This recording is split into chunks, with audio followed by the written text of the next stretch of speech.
India கூட்டணி உருவாகிறதுல தமிழக தலைவர்களுடைய பங்கு மிக மிக முக்கியமானது. அப்படி இருக்கும்போது டெல்லி தேர்தலுக்கு பிறகு இந்தியா கூட்டணி பலவீனமாயிருச்சு, இந்தியா கூட்டணிக்கு ஒரு ரீஃபார்ம் தேவை அப்படிங்கிற மாதிரியான ஒரு விமர்சனம் எல்லாம் முன்வைக்கப்படுது. இந்தியா கூட்டணி பலவீனமாயிட்டான். டெல்லி தேர்தல் முடிவுகள் நமக்கு ஒரு படிப்பினையை தருகிறது. இந்தியா கூட்டணியில் உள்ள கட்சிகள் ஒற்றுமையாக இருக்க வேண்டும், ஒருங்கிணைந்து செயல்பட வேண்டும் என்கிற பாடத்தை நமக்கு புகட்டியிருக்கிறது. பாரதிய ஜனதா கட்சி பல தில்லுமுல்லுகளை செய்திருந்தாலும் கூட அவருடைய வெற்றிக்கு காங்கிரசும் ஆம் ஆத்மியும் எதிரெதிர் துருவங்களில் நின்றது முக்கியமான காரணம் என்று ஆய்வுகள் உறுதிப்படுத்துகின்றன. எனவே இந்தியா கூட்டணி கட்சிகள் இனி வருங்காலங்களிலாவது சட்டமன்ற தேர்தல்களாக இருந்தாலும் நாடாளுமன்ற தேர்தலாக இருந்தாலும் ஒற்றுமையாக ஒருங்கிணைந்து செயல்பட வேண்டும் என்று நான் வலியுறுத்துகிறேன். தமிழகத்தில் பிரதான எதிர்க்கட்சியாக இருக்கக்கூடிய அதிமுக இடைத்தேர்தலை அடுத்தடுத்து புறக்கணிக்கிறது. இப்ப ஈரோடு கிழக்கையுமே புறக்கணிச்சிருக்காங்க. இந்த அரசியல் அணுகுமுறையை எப்படி பாக்குறீங்க? 2026 அப்படிங்கிறது அதிமுக ஒரு பிரதான எதிர்க்கட்சி எதிர்கொள்ளக்கூடிய ஒரு தேர்தல். அப்படி இருக்கும்போது அணுகுமுறை எப்படி பாக்குறீங்க?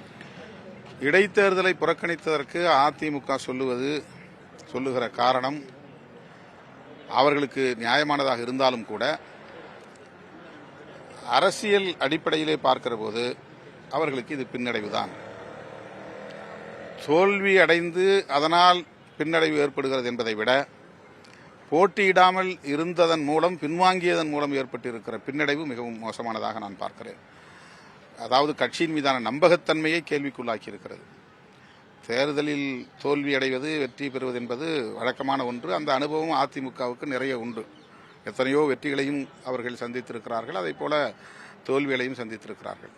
எனவே இந்த இடைத்தேர்தலை அவர்கள் புறக்கணித்திருக்க கூடாது.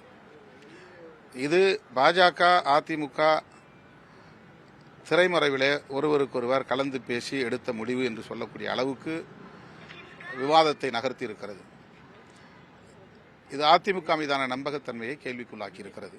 ஜாதிவாரி கணக்கெடுப்பை மத்திய அரசு நடத்த வேண்டுமா, மாநில அரசு நடத்த வேண்டுமா அப்படிங்கிற மாதிரியான ஒரு டிபேட்லாம் இருக்கு. குறிப்பா இன்னும் ஒரு வருஷத்துல தமிழகத்தில் தேர்தல் நடக்கக்கூடிய சூழல்ல திமுகவுக்கு இது ஒரு நெருக்கடியா இருக்குன்னு சொல்றாங்க. ஜாதிவாரி கணக்கெடுப்பை திமுக அரசு நடத்தாம காலம் தாழ்த்து அப்படின்லாம் ஒரு கருத்து முன்வைக்கப்படுது. இந்த விவகாரத்தை எப்படி பார்க்க? ஜாதிவாரி கணக்கெடுப்பு நடத்த வேண்டும் என்று கோருகிற கட்சிகள் உண்மையிலேயே இந்த அதிகாரம் படைத்த மத்திய அரசுக்கு ஒன்றிய அரசுக்கு கோரிக்கை வைக்க ஏன் தயங்குகிறார்கள் என்று தெரியவில்லை.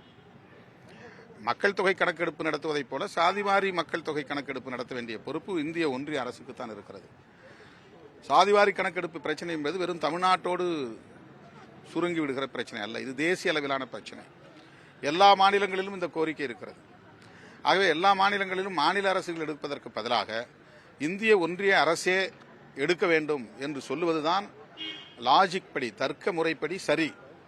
ஆனால் தமிழ்நாட்டில் இந்த கோரிக்கை வைக்கிற பல கட்சிகள் திமுக தான் இதை செய்ய வேண்டும், திமுக அரசு தான் செய்ய வேண்டும், தமிழ்நாடு அரசு இதை தவிர்க்கிறது, வேண்டுமென்றே புறந்தள்ளுகிறது என்பதை போன்ற ஒரு தோற்றத்தை உருவாக்கி அரசியல் ஆதாயம் தேட பார்க்கிறார்கள். எங்களை பொறுத்தவரையில் தமிழ்நாடு அரசு செய்ய வேண்டும் என்கிற கோரிக்கையும் நாங்கள் முன்வைக்கிறோம். ஆனால் உண்மையிலேயே மத்திய அந்த ஒன்றிய அரசுக்குத்தான் இந்த பொறுப்பு இருக்கிறது. சட்டப்பூர்வமான தார்மீகமான கடமை இருக்கிறது. ஏன் தமிழ்நாடு அரசு இதை செய்யலாம் என்று நாங்கள் சொல்கிறோம் என்றால், குறைந்தபட்சம் தமிழ்நாட்டினுடைய நலத்திட்டங்களை நடைமுறைப்படுத்துவதற்கு, இடஒதுக்கீட்டை முறையாக நடைமுறைப்படுத்துவதற்கு ஒரு டேட்டா என்கிற முறையிலே, தரவு என்கிற முறையிலே அது தமிழ்நாட்டுக்கு பயன்படும். இந்திய ஒன்றிய அரசு அதை ஏற்றுக்கொள்கிறதோ ஏற்றுக்கொள்ளவில்லையோ, ஆனால் தமிழ்நாட்டு அரசுக்கு அது பயன்படும், ஒரு புரிதல் கிடைக்கும் என்கிற அடிப்படையில் தான் நாங்களும் இந்த கோரிக்கையை வலியுறுத்துகிறோமே தவிர உண்மையிலேயே இந்திய ஒன்றிய அரசு தான் இதை செய்ய வேண்டும். செய்திகளை உடனுக்குடன் தெரிந்து கொள்ள உடனே சப்ஸ்கிரைப் பண்ணுங்க.